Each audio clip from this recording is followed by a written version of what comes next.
I am for the white genocide. I am for putting all you white possums in a gas chamber and letting that mother bleeper ring.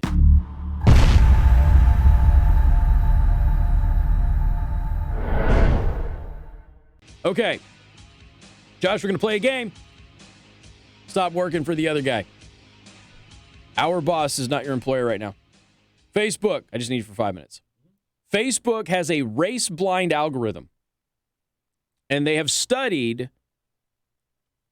who is the target of the most hate speech on the internet. So Facebook has a race-blind algorithm that says that they're investigating basically all of the hate speech that's directed towards certain demographics and stuff like that. So which demographic do you think that Facebook says is the biggest target of hate speech on the internet? Towards or direct? No, not people who are perpetuating it, people who are the victims of hate speech. Who do you think Facebook's algorithm says is the biggest victim of hate speech? Which demographic? African-American community, obviously. You think so? I think so. Now, 90% of it's directed towards white men. Wow. I wouldn't have saw that coming. From Facebook's algorithm. Okay, this is Facebook's race-blind algorithm. Facebook's race-blind algorithm found that 90% of hate speech online is directed towards white people and men. No way. Yep. What? Yep. It's baffling, isn't it? First of all, I am convinced the ratio is actually higher in real life and that Facebook is throttling it. But the fact that Facebook's own race-blind algorithm found it is really all you need to know. Anybody who's actually engages in any of this stuff, you can see. Because here's the thing. If a white person says something like that, they're immediately taken off the internet. If somebody else says that towards a white person, nothing happens to them. And I have proof. Hold on a second. Libs of TikTok, okay? Libs of TikTok is run by an independent journalist, happens to be a white woman, okay? And Libs of TikTok came under massive racial hate over the past week. None of the people who have called for violence against white people on the Libs of TikTok channel have been banned. None of it. They've not been suspended. They've not been banned. Their tweets have not been taken down. Libs of TikTok is like retweeting it like, holy smokes. Like they're not even hiding this anymore. And it is constant. And so Libs of TikTok does what Libs of TikTok does. They retweet it, they retweet it, they retweet it.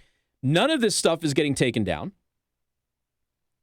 I'm telling you, when I put this in the Daily Show prep, do yourself a favor. Go read the comments. Go read the comment. Here, you got some people. When somebody calls for basically the extermination of white people, here's a black woman. Do you know what racism means? Because I don't think you do. Because it's not racist to call for the extermination of white people, right? It's prejudice is not racist. Black people cannot be racist because racism is institutional. They can be prejudiced, but not racist. Dictionary disagrees, but Obama says you don't have to look at the dictionary. I mean, this is all over Twitter right now. Now, the Libs of TikTok, basically what they do is they expose liberals on TikTok, but they have a very popular Twitter. And these are the Twitter comments that I'm reading for you. So, I am for the white genocide. Now, this is a co-host of a Twitter chat. I am for the white genocide. I am for putting all you white possums in a gas chamber and letting that mother bleeper ring. That's still on Twitter. It's allowed. Now, why is that allowed on Twitter? Because, again, racism against white people, not a big deal. Oh, and there's the guy who took over for Jack Dorsey. Not that Jack Dorsey would have done anything about this. But the new Twitter CEO, Parag Agrawal, whatever his name is, he hates white people, too. He has a whole history of anti-white comments on his social media accounts. This is the guy who now runs Twitter. He's an Indian born. Let's see. Former CTO and new Twitter CEO Agrawal in November of 2020. Our role is not to be bound by the First Amendment, focusing less on thinking about free speech, but thinking about how the times have changed. Sorry, pop-ups. It's called the American Dream because you have to be asleep to believe it. And he quoted George Carlin on that. Of course, George Carlin was the epitome of the American Dream, but I digress. I mean, you can go through and you can look at a bunch of the stuff that he tweeted out. A lot of it was anti-conservative and Republican, which you would expect, but some anti-white stuff on there too. How many times have we exposed racists being hired by major news publications? New York Times has hired people who hate white people. MSNBC has hired people who hate white people. CNN has hired people who hate white people. We've been down this list a million times. Is there systemic racism in America? Yes. It is geared towards anti-whiteness. That's what it's geared towards. When we're talking about an actual systemic issue, would it be systemic to have the Federal Department of Education only allow certain scholarships for anybody who isn't white and not allow any white scholarships? Is that systemic racism? That the federal government doesn't allow that for white people, but it allows it for everybody else? Is systemic racism where the system of communication, the town hall that we all participate in, the internet, only allows for the targeting of one group of people, white people, in particular men, but doesn't allow for the targeting of others? Is it systemic racism when even Fox News will interview the victims of a huge tragedy if their skin color is the right color? The victims of what happened in Michigan, mostly black, perpetrator white. Victims in Waukesha, white, perpetrator black. Why aren't they being interviewed on the news media? We just had somebody call us during the news break whose family was at the parade in Waukesha. Nobody's interviewing them. I'm sure local media is, but I'm talking on the national scale. National scale is okay if, as a victim, your skin color fits a narrative, so long as the perpetrator fits that narrative too. If it's flipped, though, you don't get any attention at all, which is why the Washington Post spent 2 days covering a massive domestic terrorist attack that was based on racism in Waukesha, Wisconsin, after a Kyle Rittenhouse verdict that the person didn't like. That's systemic. 100% that is systemic. Now, beyond that, you start getting into some of these blue cities where the blue cities are not interested in lifting up the black community at all. They want to keep them, of course, reliant upon government. You've heard me say this a million times about South Bend. Tremendous potential in South Bend. Tremendous potential. Yeah, businesses don't want to go there. Businesses want to go to Elkhart. They want to go to Mishawaka. They don't want to go to South Bend. Why don't they want to go to South Bend? The government makes it virtually impossible. Why does the government make it virtually impossible? I've told you my struggles with a small business and figuring out where I was going to set up. City of South Bend was never an option. Made it too difficult. South Bend should be a manufacturing city. They're choosing not to be. They're trying to be something that their population isn't cut out for. And I don't mean that by they're not capable. I'm talking about the educational levels. I'm talking about the degree programs from the population there. They've got a tremendous workforce that could be a manufacturing powerhouse in this region. But they go to Elkhart instead. Why? Government's more friendly. Ready workforce. They don't see it in South Bend. Been run by Democrats since at least 1972. Start to ask yourself, what's the systems in South Bend that are racist? Because there's a lot of people in South Bend, black people in South Bend, who think that South Bend is a systemically racist city. All right, it's been run by Democrats since at least 1972, before I was born. So what are the systems that are racist in South Bend?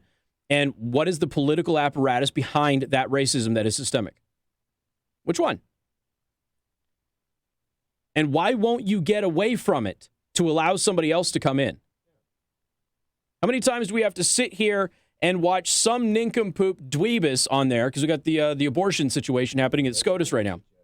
How many times do we have to have somebody on the news media say it's white supremacists who don't want women of color to have access to abortion. I'm sorry. Are you really making the case that somebody who says black babies are precious and deserve to bless this world with their life and shouldn't be killed in the mother's womb, they're the racists?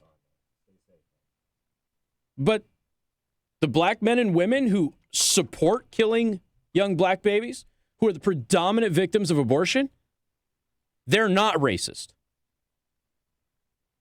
But the people who might be white, who want them to live and be born and have an opportunity to succeed in life, they're the racists. Right? That make any sense to any of you? Of course not. Of course it doesn't make any sense. This is the nonsense that we're dealing with right now. Look at the Poynter Institute. I know that we've covered the Poynter Institute a lot on this show. The Poynter Institute is basically single-handedly responsible for the so-called fact checks that you see all over social media. They are a racist organization who hates white people, in particular white men. It's all over their programming. What is critical race theory? White people are evil. That is being pushed out by government educational systems and supported by elected officials in government school boards all across the country. Is that or is that not systemic? And it deliberately targets one group of people. Is there systemic racism? Yep. Just isn't exactly what anybody thinks it is. In large blue areas, small blue areas too, I suppose, if you consider South Bend, but in large blue areas, the system is keeping minorities oppressed. So they're reliant upon the government so the system doesn't get screwed up. So those who are lucky enough to wiggle their way out of the bottom, like Maxine Waters, a seamstress who's now a millionaire, explain that one, can continue to get rich off of exploiting her own. And then on the systemic issue, from the federal government on down, they are targeting one race of people in this country right now, and only one race of people in this country. For years and years and years, I covered scholarship programs at the university level on this show and my show in other states. You can have scholarships for every race of people except for white. Why? And when student organizations tried to have a scholarship for white students, they were shut down by the universities. It was considered racism. It was a whole thing. Tell me that's not systemic. They want the KKK to resurge.